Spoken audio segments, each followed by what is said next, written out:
चलिए, तो good evening Piyush, Pramod, Manju, पवन, हरीश, मीणा, स्वागत है आपका। चलिए, तो हमारी जो लास्ट बात हुई थी अपन वहीं से आगे कंटिन्यू करेंगे। हमारी लास्ट बात हुई थी और वो बात हुई थी आपके कि भाई अपने जो हैं राजस्थान के कौन कौन से राज्य हैं जो किस तरह की सीमा बनाते हैं राजस्थान में। Useful in Rajasthan city also, yes it will useful in Rajasthan city also. अच्छा, ये भूल गया, मैं बार बार भूल जाता हूँ, कमेंट जो है ये ट्रांसलेट होते हैं इसमें, ये आपके सिटी के लिए भी है। Latest PYQ on this topic देखिएगा कि पीवाईक्यू के लिए हम एक सीरीज चलाएंगे अभी, लेकिन अभी हाल फिलहाल जो थ्योरी चल रही है तो आप इसको भी पढ़ लो साथ साथ में। और बेसिकली यहाँ जिस चीज़ की प्रिपरेशन के लिए आए हो वो पहले आपको करनी चाहिए, ठीक है। चलो, तो मुझे ये बताओ कि हमने जो लास्ट पढ़ा है उससे रिलेटेड आपको कोई डाउट तो नहीं है। देखो, इसको एज अ पेड क्लास ही आप मानो। आप अगर इसको एज अ पेड क्लास मानोगे तो मैं ये पूछ सकता हूँ आपसे, जैसे मैं पेड क्लास में पूछता हूँ कि क्या आपको पुराना जो पढ़ा हुआ है उससे रिलेटेड कोई डाउट है क्या, कोई समस्या है क्या, कोई परेशानी है क्या। और अगर नहीं आती है तो फिर हम आगे की तरफ चलेंगे, है ना। बस आपको जो काम करना है वो है ईमानदारी से जब ये क्लास शुरू हो ये सोच के आना है कि हाँ यहाँ मेरा पैसा लगा हुआ है और मुझे पढ़ना है। गुड आफ्टरनून, बढ़े आगे। चल, आज हेडिंग लगाओ, और आज हम बात करने वाले हैं राजस्थान के भौतिक प्रदेशों की। राजस्थान के भौतिक प्रदेश, भौतिक प्रदेश, फिजियोग्राफिक डिवीजन ऑफ राजस्थान। भौतिक प्रदेश या फिर हम इसी को क्या कहते हैं, फिजियोग्राफिक डिवीजन ऑफ राजस्थान। हम इन सारी चीज़ों की बात करेंगे आज के इस वीडियो में। तो बढ़िया सी हेडिंग लगा लो। उस टॉपिक में क्या है, उस टॉपिक में जो नॉर्मल बातें जाननी थी आपको वो बेसिक था, आपने देख लिया, उसमें और कुछ ही नहीं है। भौतिक प्रदेशों की अगर अपन बात करें राजस्थान में कि सर राजस्थान में कौन कौन से भौतिक प्रदेश हैं, उनके बारे में भी अपने को पता होना चाहिए। तो ध्यान रखना, भौतिक प्रदेश का मतलब क्या होता है कि राजस्थान में कहाँ पर पर्वत है, कहाँ पर मरुस्थल है, कहाँ पर पठार है, इन सारी चीज़ों की जानकारी होना ही आपके भौतिक प्रदेश कहलाता है। ठीक है, गुड आफ्टरनून। थोड़े से कमेंट बड़े करो तो।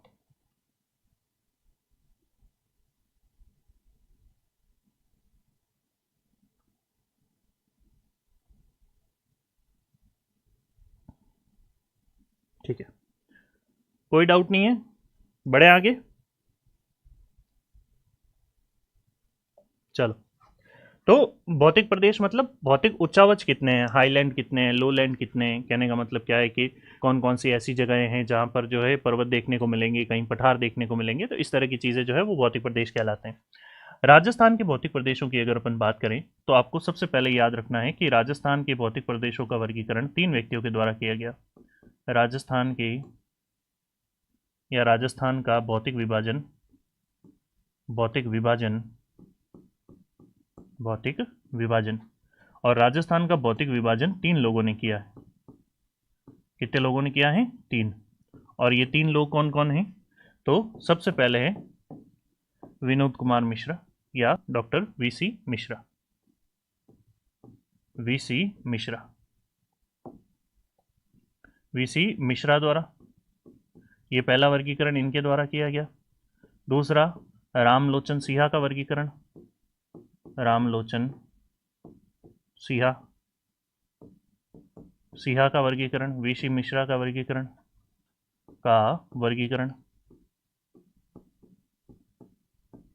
फिर इसके बाद में बात करें तो रामलोचन सिन्हा का वर्गीकरण, रामलोचन सिन्हा का वर्गीकरण। और इसके अलावा अगर मैं बात करूं, एक सेकंड रुकिएगा, बाद में काम देखेंगे। तीसरा है आपके हरिमोहन सक्सेना का वर्गीकरण, हरिमोहन सक्सेना, सक्सेना जी, इनका वर्गीकरण का वर्गीकरण, वर्गीकरण। अब हम इन तीनों को पढ़ने वाले हैं कि इन तीनों ने राजस्थान को कितने कितने हिस्सों में बांटा है और कौन कौन से हिस्सों में बांटा है। ठीक है, वॉइस थोड़ा सा धीमे आ रही है, अब सही आ रही है वॉइस?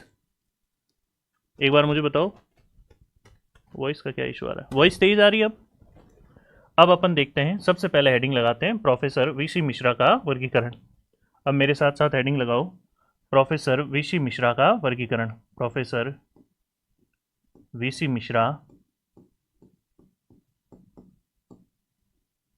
का वर्गीकरण।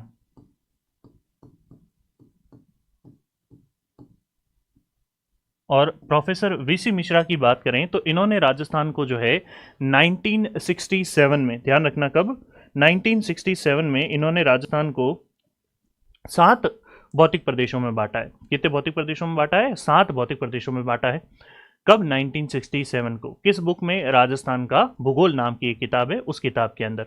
इसके बाद क्या किया गया? इसके बाद इन्होंने बुक के अंदर क्या किया भाई, इनकी बुक को जो है 1968 में पब्लिश करवाया गया। ठीक है, तो प्रोफेसर वीसी मिश्रा का वर्गीकरण अगर अपन देखें तो इनमें अपन क्या लिखेंगे? इनमें अपन पहली लाइन लिखेंगे, सन 1967 में, 1967 में इन्होंने एक बुक लिखी, बुक का नाम राजस्थान का भूगोल। राजस्थान का भूगोल, राजस्थान का भूगोल। और राजस्थान के इस भूगोल वाले पार्ट में इन्होंने क्या किया? राजस्थान को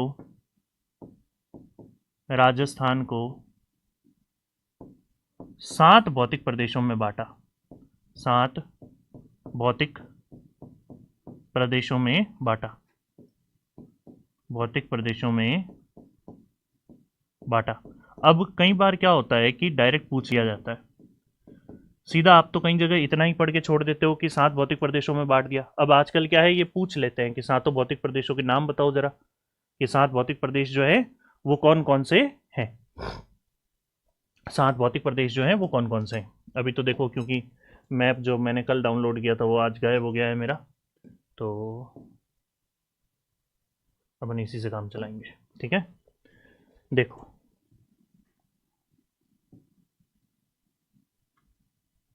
ये अपना राजस्थान है, प्यारा राजस्थान, रंग रंगीला राजस्थान।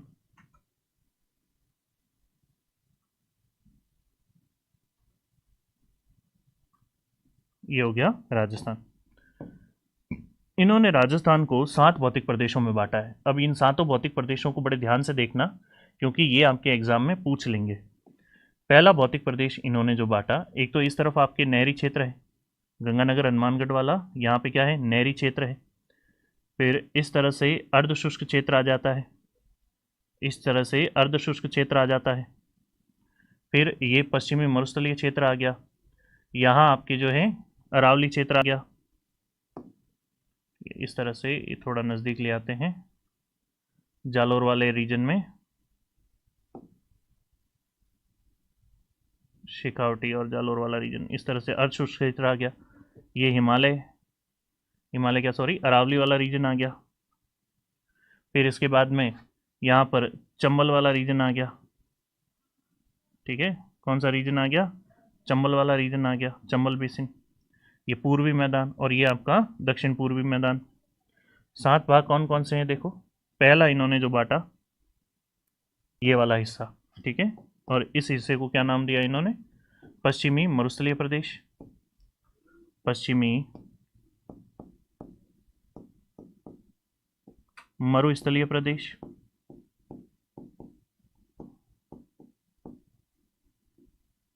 मुझे एक बार कमेंट करके ये बताओ, क्या ये कलर आपको विजिबल हो रहा है या नहीं? क्या ये कलर आपको विजिबल हो रहा है या नहीं? सर 96 है या 67 है? हाँ, ध्यान देना कि 1967 में इन्होंने वर्गीकरण किया था। ये जो बुक है ना, ये बुक पब्लिश हुई थी 1968 में। ये जो बुक है ना, ये बुक कब पब्लिश हुई थी? 1968 में। कविता जी खुश रहो, मौज करो।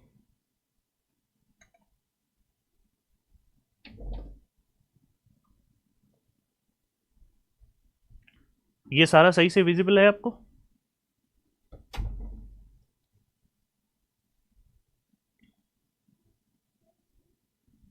ठीक है, तो अब यहां ध्यान देना। पहला कौन सा हो गया आपकी? एक एक साथ साथ में बनाता हूँ ताकि कंफ्यूजन ना हो आपके। ये जो क्षेत्र आप देख रहे हो, ठीक है, फिर ये जो क्षेत्र आ जाता है आपके, ये वाला, ये अर्ध शुष्क क्षेत्र है। जैसे आपने कभी सुना हो शेखावटी उच्च भूमि, शेखावटी क्षेत्र, नागौरी उच्च भूमि, गोडवाड़ क्षेत्र, घग्गर बेसिन, ये सारे नाम सुने या नहीं सुने? ठीक है, अब यहाँ ध्यान देना। तो ये जो क्षेत्र आप देख रहे हो, ये वाला, ये क्षेत्र कौन सा हो जाएगा आपके? अर्ध शुष्क क्षेत्र। ये क्षेत्र कौन सा हो गया आपके? अर्ध शुष्क क्षेत्र। अर्ध शुष्क क्षेत्र, अर्ध शुष्क क्षेत्र। चलो मैं थोड़ा धीरे पढ़ा रहा हूँ, थोड़ा तेज कर देते हैं। अर्ध शुष्क क्षेत्र। आप लोग वो स्टूडेंट तो नहीं हो ना कि सर तेज तेज पढ़ाओ, फटाफट पढ़ाओ, ये क्या ढीला ढीला पढ़ा रहे हो? तेज तेज में देखो कि मैं तो पढ़ा दूंगा, आप लोगों को याद होना जरूरी है। ये जो ब्लू कलर में आपको दिख रहा है, मतलब सॉरी पिंक कलर में जो आपको दिख रहा है, ये क्या है? नहरी क्षेत्र। ये क्या है? नहरी क्षेत्र। नहरी क्षेत्र, ये नहरी क्षेत्र हो गया। फिर इसके बाद में इन्होंने एक भाग में बांटा है, इधर वाला जो रीजन आता है ये अरावली है। ये क्या है? अरावली क्षेत्र। ये कौन सा क्षेत्र हो गया? अरावली क्षेत्र।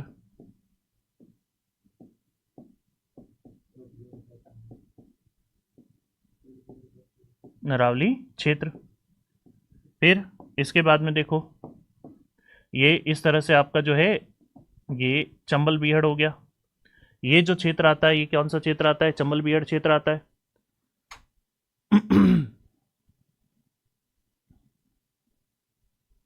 ठीक है, ये जो क्षेत्र आ गया आपके, सॉरी, ये इतना सा क्षेत्र जो आ गया, ये चंबल बीहड़, और ये जो हिस्सा है ये दक्षिण पूर्वी हिस्सा हो गया। अब यहाँ ध्यान दो, ये जो आपको पूरा नजर आ रहा है, ये क्या है? पूर्वी, पूर्वी कृषि औद्योगिक प्रदेश। कृषि औद्योगिक प्रदेश।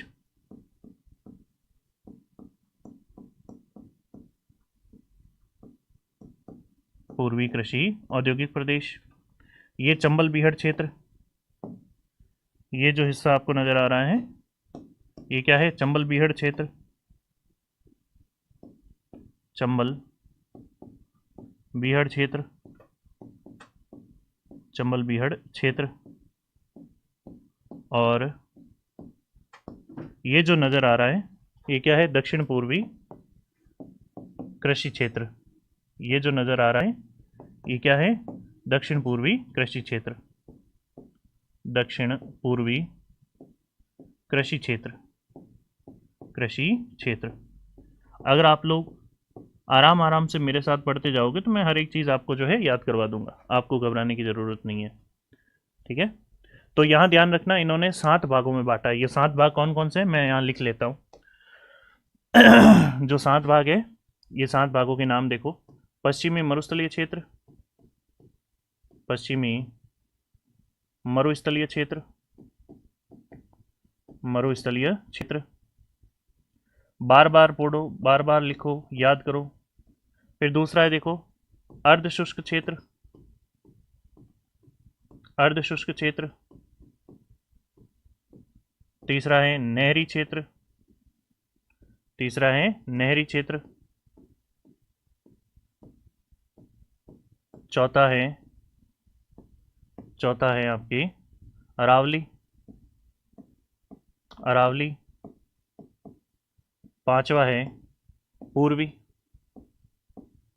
कृषि औद्योगिक क्षेत्र। पूर्वी कृषि औद्योगिक क्षेत्र। छठा लिखो, छठा लिखो दक्षिण पूर्वी कृषि क्षेत्र। कृषि क्षेत्र। और सातवां लिखो चंबल बीहड़ क्षेत्र। और सातवां लिखो चंबल बीहड़ क्षेत्र। देखो मैं आपको पीपीटी से कम पढ़ाना चाह रहा हूँ, इसका एक ही रीज़न है, वरना पीपीटी ला के और धड़ाधड़ आपके जो है 2 मिनट लगेंगे मुझे ये सारा सिलेबस कंप्लीट करवाते हुए। 2 दिन में पूरा सिलेबस कंप्लीट कर लोगे। पीपीटी से तो यही करना है मुझे, तो खाली पढ़ना ही है। यह है वीसी मिश्रा का वर्गीकरण, वीसी मिश्र का वर्गीकरण।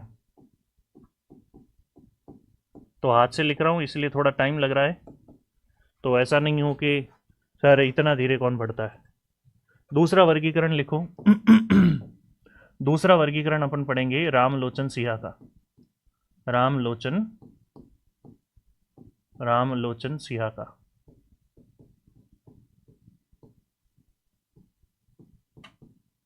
वर्गीकरण आप लोग जितने ऑनलाइन इतने शांति से बैठ के देख रहे हो ना, सेम का सेम जो है ऐप के अंदर बच्चे ऐसे ही देखते हैं। चलिए रामलोचन सिंहा का वर्गीकरण अगर अपन देखें तो ध्यान देना कि इन्होंने एक तो वर्गीकरण दिया कब, इन्होंने जो वर्गीकरण दिया ये दिया 1971 में। कब दिया? 1971 में। और इनकी बुक क्या थी? इनकी बुक का नाम था India is a regional geography, India regional geography, regional geography, ये इनकी बुक का नाम था। ठीक है, और इसमें इन्होंने क्या किया, राजस्थान को निम्न भौतिक प्रदेशों में बांटा, निम्न क्षेत्रों में बांटा। और इन्होंने क्या कहा, इन्होंने बांट के ये कहा कि राजस्थान में दो तो हैं वृहत प्रदेश, इन्होंने वृहत या बड़े प्रदेश कितने बताए, वो तो कहा दो। फिर इन्होंने लघु प्रदेश कितने बताए, ये बताए 4। और इन्होंने उप प्रदेश कितने बताए, उप प्रदेश ये बताए 12। इस तरह से इनका वर्गीकरण आता है। पहले ये बताओ क्या इतनी बात समझ में आई कि हाँ सर इतनी तो मतलब समझ में आ गई, लेकिन इन्होंने ये 2 वृहत प्रदेश कौन से बताए, 4 लघु प्रदेश कौन से बताए, 12 उप प्रदेश कौन से बताए, क्या ये भी आपको जानना है? तो आप कहोगे बिल्कुल सर ये भी जानना है। तो 2 जो वृहत प्रदेश बताए, एक तो कहा कि मरुस्थलीय क्षेत्र है, या हम यूं कहें कि मैदानी क्षेत्र है, और एक इन्होंने कहा कि पठारी क्षेत्र है। एक तो मरुस्थलीय क्षेत्र है और एक पठारी क्षेत्र है। मरुस्थलीय क्षेत्र में क्या आ जाएगा, चलो इन्होंने क्या किया है, राजस्थान को, रामलोचन सिंहा ने क्या किया है, राजस्थान को 2 भागों में बांट दिया। बड़े भाग कितने हैं, 2।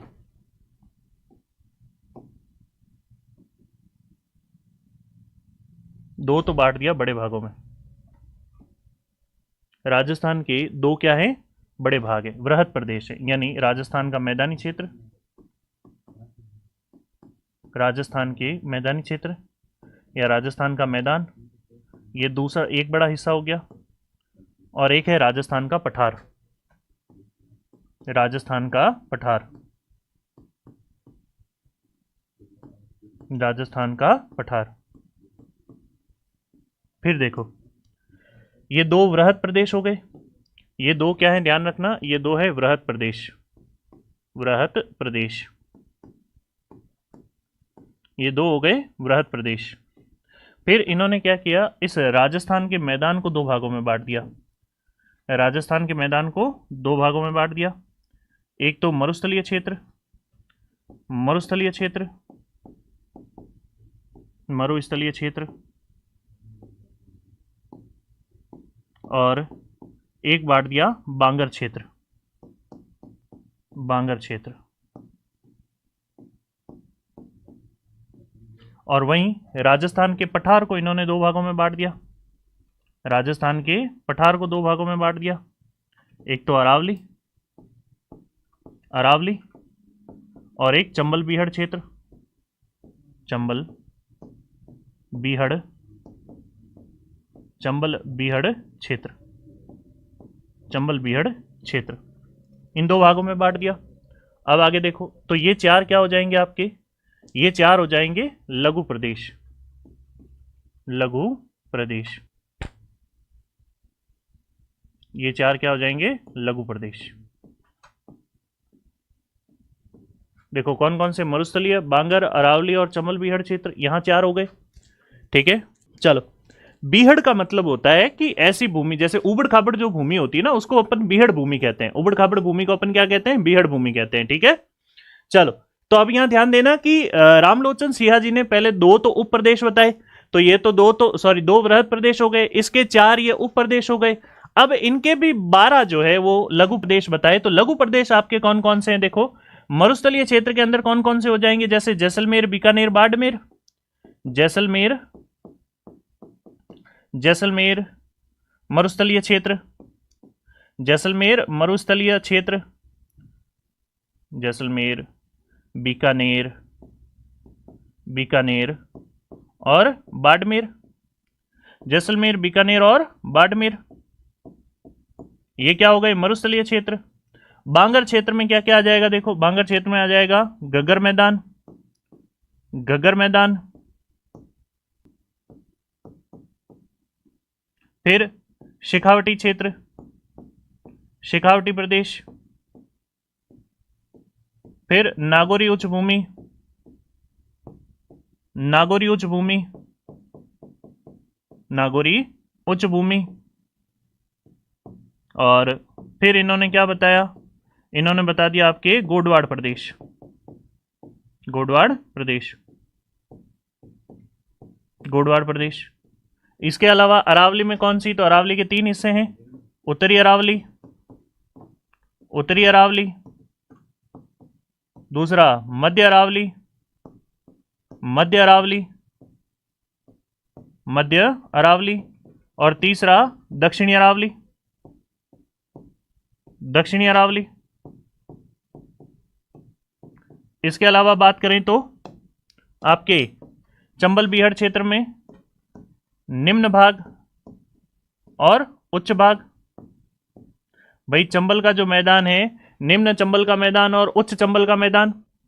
ठीक है, निम्न चंबल, या अपन इसको आप ऐसे लिख लेना, मध्य चंबल बीहड़ क्षेत्र। ऐसे लिखने के लिए मध्य चंबल बीहड़ क्षेत्र, मध्य चंबल बीहड़ क्षेत्र, और आपका उच्च या निम्न, निम्न सॉरी उच्च क्या, निम्न चंबल बीहड़। बीहड़ का मतलब होता है उबड़ खाबड़ भूमि। और ये क्या हो जाएंगे? आपके लघु प्रदेश। ये सारे क्या हो जाएंगे? आपके लघु प्रदेश। मुझे बताओ क्या इतना अच्छे से समझ में आया या नहीं आया? फटाफट कमेंट करो, फिर अपन आगे चलते हैं।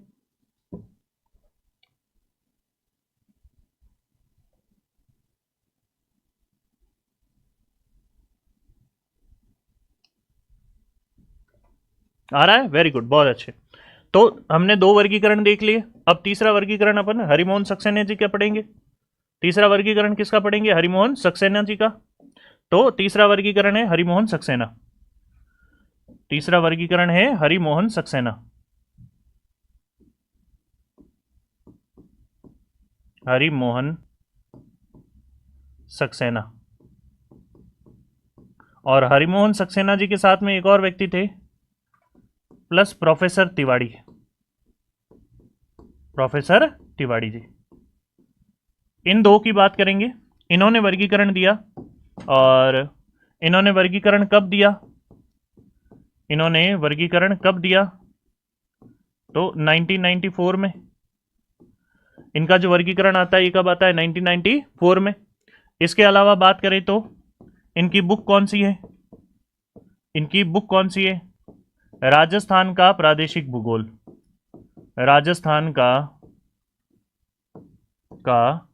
प्रादेशिक भूगोल, प्रादेशिक भूगोल, राजस्थान का प्रादेशिक भूगोल, ये इनकी बुक हो जाएगी। फिर बात करें तो इन्होंने कितने वर्गीकरण में बांटा है? तो ध्यान रखना, इन्होंने राजस्थान को, इन्होंने राजस्थान को, राजस्थान को 4 भौतिक प्रदेशों में बांटा है। 4 भौतिक प्रदेशों में बांटा है। 4 भौतिक प्रदेशों में बांटा है। और ये 4 भौतिक प्रदेश कौन कौन से हो जाएंगे आपके? तो 4 भौतिक प्रदेश, पहला हो जाएगा आपके पश्चिमी मरुस्थलीय क्षेत्र, पश्चिमी मरुस्थलीय क्षेत्र,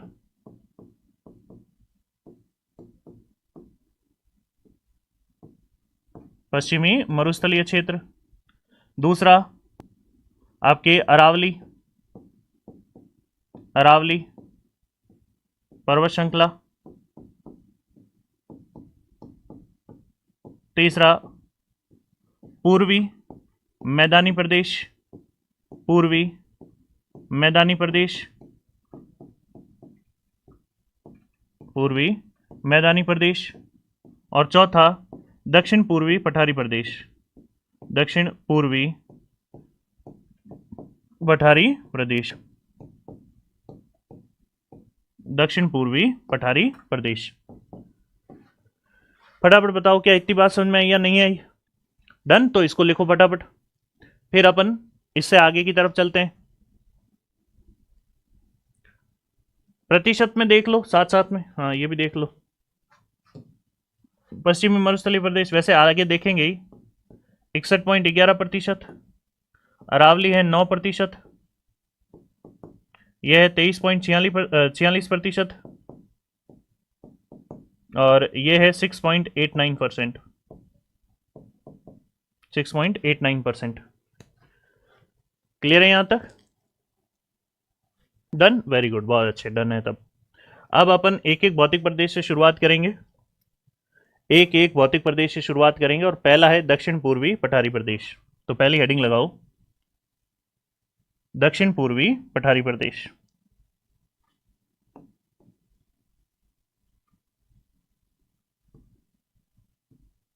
दक्षिण पूर्वी पठारी प्रदेश, पहली हेडिंग लगाओ, दक्षिण पूर्वी पठारी प्रदेश।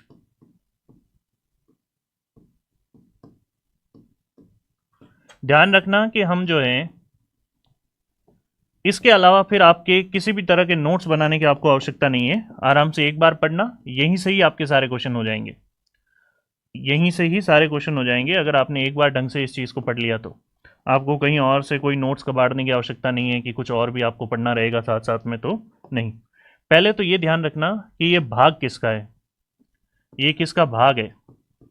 तो लिखिएगा यह गोंडवाना लैंड, यह गोंडवाना लैंड का भाग है, गोंडवाना, गोंडवाना लैंड का भाग है, का भाग है, ये उसी का हिस्सा है गोंडवाना लैंड का। दूसरी चीज लिखिएगा भारत के प्रायद्वीपीय पठार का, भारत के प्रायद्वीपीय पठार का उत्तरी भाग है, प्रायद्वीपीय पठार का भाग है। भारत में प्रायद्वीपीय पठार एक बड़ी संरचना है, भारत की सबसे बड़ी भौगोलिक संरचना क्या है? प्रायद्वीपीय पठार। ये प्रायद्वीपीय पठार का हिस्सा है, और उसमें भी प्रायद्वीपीय पठार में भी किसका हिस्सा है? तो लिखिएगा यह मालवा के पठार का, यह मालवा के पठार का उत्तर पश्चिमी हिस्सा है, उत्तर पश्चिमी हिस्सा है,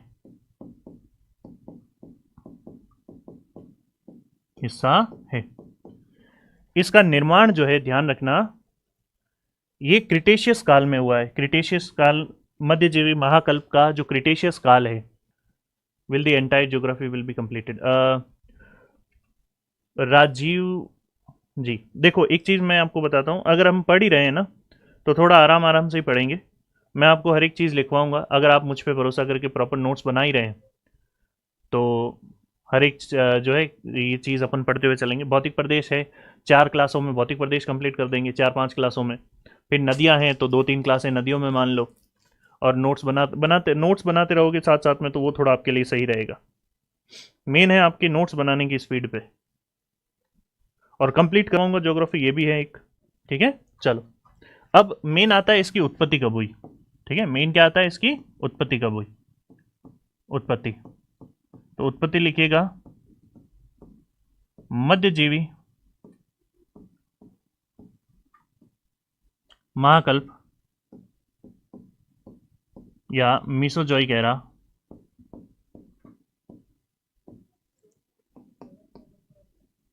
Mesozoic era, Mesozoic era, Mesozoic era के द्वितीयक युग के द्वितीयक युग के द्वितीयक युग के क्रिटेशियस काल में, क्रिटेशियस काल में गोंडवाना लैंड में ज्वालामुखी के दरारी उद्गार से, गोंडवाना लैंड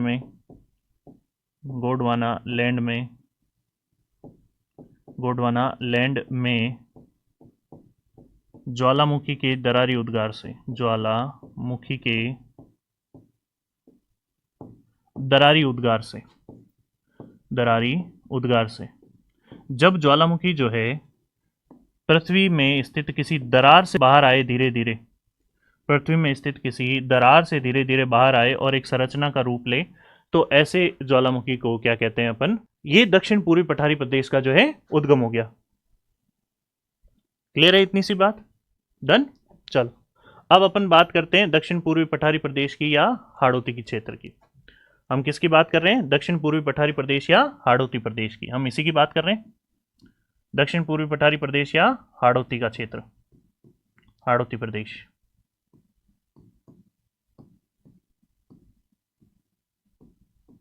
देखो दक्षिण पूर्वी पठारी प्रदेश कहो, हाड़ौती प्रदेश में देखो सबसे पहली चीज इसके बारे में आपको ध्यान रखना है, राजस्थान में कितने जिलों में फैला है ये?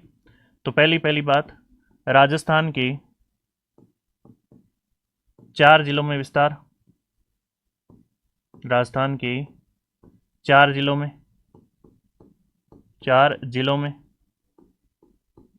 इसके बाद में बात करें तो नेक्स्ट लाइन, इसका क्षेत्रफल। अब ये 4 जिले कौन कौन से? कोटा, बूंदी, बारा, झालावाड़। कौन कौन से हो जाएंगे? कोटा, बूंदी, बारा, झालावाड़, झालावाड़, कोटा, बूंदी, बारा और झालावाड़ इन राज्यों में फैला हुआ है, सॉरी इन जिलों में फैला हुआ है। राज्य आ रहे हैं क्योंकि अभी थोड़ा भूगोल जो है वो भी चल रहा है, इस वजह से। हाड़ौती प्रदेश में जो है क्षेत्रफल कितना है इसका? तो इसका क्षेत्रफल लिखिएगा, हमने ये देखा कि 6.89%, 6.89%। यहाँ जनसंख्या कितनी निवास करती है हाड़ौती के क्षेत्र में? तो जनसंख्या जो है ये 11% निवास करती है। कितनी? 11%। फिर इसकी खासियत क्या है हाड़ौती प्रदेश की या दक्षिण पूर्वी पठारी प्रदेश की? खासियत देखो, खासियत और क्षेत्र। खासियत में अपन पहली खासियत क्या लिखेंगे? क्षेत्रफल के आधार पर सबसे छोटा भौतिक प्रदेश, क्षेत्रफल के आधार पर, क्षेत्रफल के आधार पर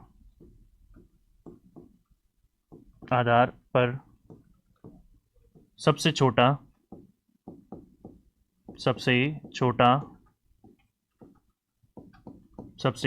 भौतिक प्रदेश, पहली बात। दूसरी आपको इसके बारे में क्या ध्यान रखनी है? तो दूसरी आप ध्यान में रखोगे जनसंख्या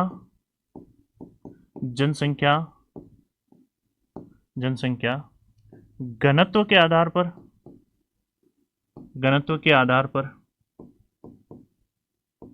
पर तो इसका कौन सा स्थान है? सेकंड स्थान है, आधार पर दूसरा। और वहीं बात करें तो जनसंख्या प्रतिशत के आधार पर, जनसंख्या प्रतिशत के आधार पर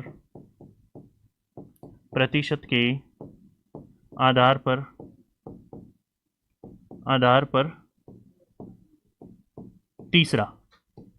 जनसंख्या प्रतिशत के आधार पर तो तीसरा, और जनसंख्या घनत्व के आधार पर ये भौतिक प्रदेश कौन से नंबर पर आता है? दूसरे नंबर पर आता है। ये भौतिक प्रदेश जो है कौन से नंबर पर आता है? दूसरे पर।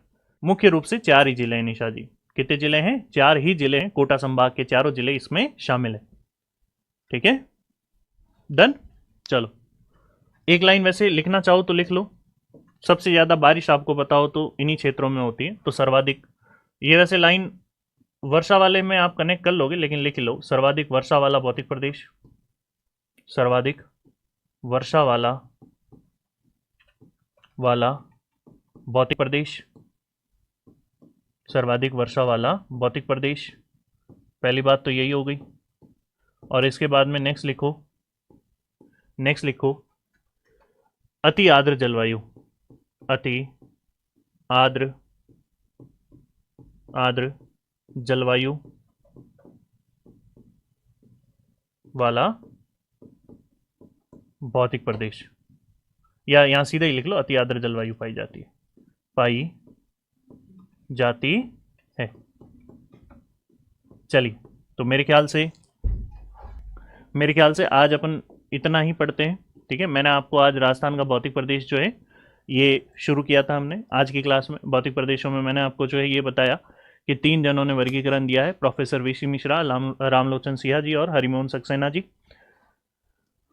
सर रिकॉर्डेड क्लास ऐप में क्यों नहीं शो होगी? ठीक है, फिर हमने वीसी मिश्रा जी का वर्गीकरण देखा कि इन्होंने 7 भागों में बांटा, और ये 7 भाग मैंने यहाँ पर आपको बता दिए।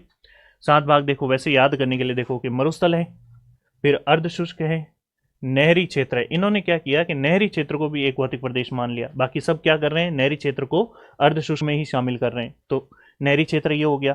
तो पहले देखो पश्चिम मरुस्थल, अर्धशुष्क, नहरी क्षेत्र, फिर तीसरा अरावली, फिर उसके बाद में पूर्वी कृषि औद्योगिक क्षेत्र, फिर आपका चंबल बीहड़ क्षेत्र और दक्षिण पूर्वी कृषि औद्योगिक क्षेत्र। ठीक है, फिर नेक्स्ट में हमने ये देखा ये 7 नाम। फिर रामलोचन सिन्हा जी ने क्या किया, 1971 में इन्होंने किताब लिखी इंडिया रीजनल ज्योग्राफी। राजस्थान को 2 बड़े वृहद प्रदेशों में, 4 लघु प्रदेशों में और 12 उप प्रदेशों में इन्होंने बांटा। जिसमें अगर मैं बात करूं 2 लघु जो है वृहद प्रदेश जो है वो कौन कौन से हैं, देखो एक तो मैदान है, एक पठार है। याद करने के लिए, एक मैदान है, एक पठार है। मैदान को 2 भागों में बांट दिया, एक जहां मरुस्थल है, एक जहां पथरीली भूमि एक तरीके से। तो मरुस्थल में जैसलमेर, बीकानेर, बाड़मेर हो गया, और ये आपके चारों प्रदेश रामलोचन सिन्हा, हरिमोहन सक्सेना इन्होंने ये अर्धशुष्क वाले में डाले हैं, जिसमें घग्गर, शेखावटी, नागौरी और गोडवाड़ उच्च भूमि आ जाती है। फिर राजस्थान के पठार में देखो अरावली को इन्होंने 3 भागों में बांटा, उत्तरी अरावली, मध्य अरावली और दक्षिणी अरावली। और वहीं अगर अपन बात करें चंबल बीहड़ को मध्य चंबल बीहड़ और निम्न चंबल बीहड़ में डिवाइड कर दिया। तो ये यहां पर ये चीज कंप्लीट हो गई। ठीक है, इंडिया और वर्ल्ड ज्योग्राफी पहले ये कंप्लीट हो जाए, उसके बाद देखते हैं। फिर हरिमोहन सक्सेना जी और प्रोफेसर तिवारी जी ने क्या किया, 1994 में किताब लिखी राजस्थान का प्रादेशिक भूगोल, और इन्होंने राजस्थान को 4 भौतिक प्रदेशों में बांटा, पश्चिम मरुस्थलीय, अरावली, पूर्वी मैदान और दक्षिण पूर्वी पठारी 23। और जिसमें से इनका क्षेत्रफल जो है यहाँ आपको मेंशन किया जा रहा है कि इनका क्षेत्रफल जो है लगभग कितना आता है आपके, जैसे अब वैसे जनसंख्या जो है वैसे नहीं पूछते हैं, जैसे यहाँ पर जो है लगभग 40% जनसंख्या निवास करती है, यहाँ पर आपकी 10% जनसंख्या निवास करती है, यहाँ पर आपकी 39% जनसंख्या निवास करती है, और यहाँ हमने देख लिया 11% जनसंख्या निवास करती है। तो यहाँ देखो दक्षिण पूर्वी पठारी प्रदेश जो है प्रतिशत के मामले में तो कौन से नंबर पर है, और क्षेत्रफल के मामले में कौन से नंबर पर है। ठीक है, वैसे ये जब जनसंख्या वाला रीजन जब देखेंगे ना तब का तब देखेंगे, अभी के लिए छोड़ दो। फिर मैंने ये बताया दक्षिण पूर्वी पठारी प्रदेश जो है इसकी एक तो ये गोंडवाना लैंड का भाग है, भारत में प्रायद्वीपीय पठार है उसका भी ये भाग है। प्रायद्वीपीय पठार में किसका भाग है, मालवा का जो पठार आता है आपके, ये मालवा के पठार का उत्तरी हिस्सा है। ठीक है, उत्तर पश्चिमी नहीं कह के अपन खाली उत्तरी भी कह देते हैं तो भी एक ही बात है, मालवा के पठार का ये क्या है, उत्तरी हिस्सा है। ठीक है, और इसकी उत्पत्ति जो है ये याद रखना मध्यजीवी महाकल्प यानी मीसोजोइक एरा के द्वितीय युग के क्रिटेशियस काल में, ये याद रखनी जरूरी है। और गोंडवाना लैंड में दरारी उद्गार हुआ था ज्वालामुखी का, तो इससे इसका निर्माण हुआ। और फिर हमने इसकी कुछ एक बातें लिखी है कि राजस्थान में कितने जिलों में फैला है, क्षेत्रफल कितना है, जनसंख्या, और इसकी 2-3 खासियत जो है वो लिखी है। ठीक है, तो मैं उम्मीद करता हूं कि आज की क्लास आपको अच्छी लगी होगी। अगर क्लास अच्छी लगी है तो क्लास को जरूर से लाइक, शेयर और सब्सक्राइब कीजिएगा। और बाकी इस क्लास की PDF जो है वो हम हमारे टेलीग्राम चैनल पे दे देंगे, जहां पर टेलीग्राम चैनल का लिंक जो है वो आपके डिस्क्रिप्शन के अंदर मेंशन होगा। तो आज की क्लास कैसी लगी उसके बारे में भी बताइएगा। तो मैं उम्मीद करता हूँ हम मिलेंगे नेक्स्ट क्लास में, तब तक के लिए जय हिंद सभी को।